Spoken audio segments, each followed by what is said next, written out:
কাল থেকেই শুরু হচ্ছে পশ্চিমবঙ্গ সরকারের যুবসাথী প্রকল্পের ফর্ম ফিল আপ। যে কোনো সাইবার ক্যাফেতে গেলেই তোমরা এই ফর্মটা পেয়ে যাবে। যারা মাধ্যমিক পাস করেছো তারাই এই ফর্মটা ফিল আপ করে জমা দিতে পারবে। আমি এই ফর্মটা ফিল আপ করে তোমাদের দেখাচ্ছি কিভাবে ফর্মটা ফিল আপ করতে হবে। এটা বাংলার যুবসাথী প্রকল্পের ফর্ম। তো প্রথমেই ওরা দিয়েছে এখানে তোমাদের নিজের নিজের রঙিন ফটো দেবে একটা করে। আর এখানে দুয়ারে সরকার রেজিস্ট্রেশন নম্বর, এখানে দুয়ারে সরকারের রেজিস্ট্রেশন নাম্বারটা দিতে হবে। তারপর নিজের আধার নম্বর দিতে হবে। তারপর মাধ্যমিকের অ্যাডমিটের যে নামটা আছে সেই নামটা তোমাকে এখানে লিখতে হবে। নিজের মোবাইল নম্বর দেবে। ইমেল আইডি যদি তোমার থেকে থাকে তাহলে তুমি এখানে ইমেল আইডিটা দিয়ে দেবে।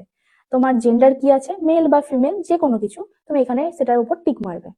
তারপর আছে তোমার জন্ম তারিখ 1/4/2026-এ যে বয়সটা হচ্ছে তোমাকে সেটা ক্যালকুলেট করে তোমার এখানটাতে বসাতে হবে। তোমার এখানে আছে ফাদার্স নেম, বাবার নাম দিতে হবে, এখানে মায়ের নাম, এখানে স্বামী বা স্ত্রীর নাম। তারপর তোমাকে সার্টিফিকেট মানে কাস্ট সার্টিফিকেট যাদের আছে, যারা এসসি এসটি তারা বা ওবিসি যে কোনো কিছু হলে তো তাদের এখানে কাস্ট সার্টিফিকেট দিতে হবে। আর জেনারেল হলে এটার কোনো কিছু করার প্রয়োজন নেই। তারপর আছে বৈবাহিক অবস্থা, মানে বিবাহিত কি অবিবাহিত তুমি সেটা করবে, ম্যারিড বা আনম্যারিড যে কোনো কিছু। তারপর তোমার বাড়ির ডিটেলস দিতে হবে এখানে। তোমার বাড়ির নম্বর, গ্রাম বা শহর যা কিছু, পোস্ট অফিস, গ্রাম পঞ্চায়েত, তারপর আছে পৌরসভা, ব্লক বা যে কোনো কিছু তুমি যেখানে বসবাস করো তার অনুযায়ী তোমাকে এগুলো ফিল আপ করতে হবে। পুলিশ স্টেশন, তারপর আছে জেলা, পিনকোড। আর যেহেতু আমরা পশ্চিমবঙ্গের এটাতে হচ্ছে, তো এখানে দেওয়াই আছে এটা ওয়েস্ট বেঙ্গল। এটা গেল প্রথম পাতা। দ্বিতীয় পাতায় আছে, তো প্রথমেই দিয়েছে মাধ্যমিকের রোল নম্বর, রোল আছে এখানে, নম্বর, আর এখানে কোন বছর তুমি মাধ্যমিক দিয়েছো সেটা বর্ষ, আর কোন বোর্ড থেকে সেই বোর্ডের নামটা এখানে তোমাকে উল্লেখ করতে হবে। তারপর আছে শিক্ষাগত যোগ্যতা, তুমি কোন পর্যন্ত পড়েছো, লাস্ট শিক্ষাগত যোগ্যতা তোমার এখানে দিতে হবে। বর্তমান পেশা তুমি যে যেটা করছো সে সেটা এখানে উল্লেখ করবে। এখানটা হচ্ছে সব থেকে বড় গুরুত্বপূর্ণ, এখানটা যেন ভুল কেউ করো না। প্রথমেই আছে ব্যাংকের নাম, তুমি ব্যাংকের নাম লিখলে, ব্যাংকের নাম লিখতে হবে। তারপর তোমার শাখা দিতে হবে, তো শাখা। তারপর ব্যাংক অ্যাকাউন্ট নম্বর, তোমার নম্বরটা এখানে ব্যাংকের দিতে হবে। আর এটা আইএফএসসি কোড, এটা যেন দিতে ভুলো না, অবশ্যই এটা দিও।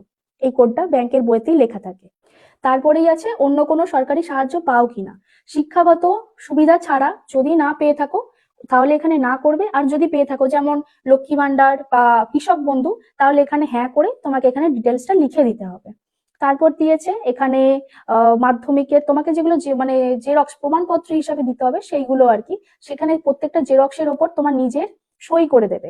অ্যাডমিট কার্ড, মাধ্যমিকের অ্যাডমিট কার্ড আছে, তারপর মার্কশিট আছে, আধার কার্ডের কপি আছে, ভোটার কার্ডের কপি, আর ব্যাংকের পাসবইয়ের প্রথম পাতার জেরক্স চাই।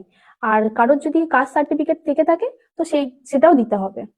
এগুলোতে আমি টিক চিহ্ন দিচ্ছি, এটা আমার নেই যেহেতু এটা আমি বাদ দিচ্ছি। তারপরেই আছে সেলফ ডিক্লারেশন, আমি এতদ দ্বারা ঘোষণা করছি যে আমি পশ্চিমবঙ্গের স্থায়ী বাসিন্দা। আমি অদ্যাবধি একজন বেকার এবং আমার পশ্চিমবঙ্গ সরকারের কোনো সামাজিক নিরাপত্তা প্রকল্প বা কোনো ভাতার আওতায় পাচ্ছি না। রাজ্য সরকার প্রদত্ত শিক্ষাগত সুবিধা বা বৃত্তি ছাড়া যদি এই সময়ের মধ্যে আমি কোনো কর্মসংস্থান পাই তবে আমি অবিলম্বে কর্তৃপক্ষকে জানাবো। এখানে নিজের একটা সই করে ডেট দিতে হবে।